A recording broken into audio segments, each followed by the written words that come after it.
ভাবে তার নেতা কর্মীদেরকে আবার নতুন করে উস্কানি দেওয়ার জন্য বলে যে তিনি নাকি সীমান্তের কাছাকাছি আছেন, চট করে ঢুকে পড়বেন।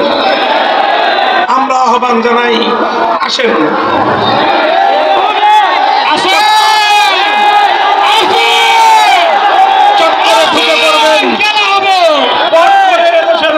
আপনাকে কট করে নিবে। আপনি চট করে ঢুকে পড়বেন, পট করে এদেশের মানুষ আপনাকে কট করে নিবে। এদেশের মানুষকে নিয়ে আর সেই আপনার রাজনীতির খেলা খেলতে পারবেন না।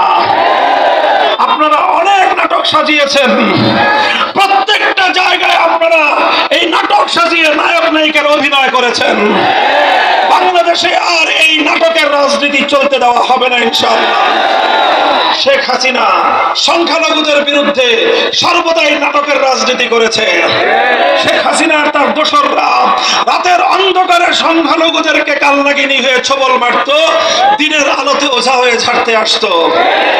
এখন শেখ হাসিনাও নাই, আর সংখ্যালঘুদের উপর নির্যাতনের নাটকও নাই।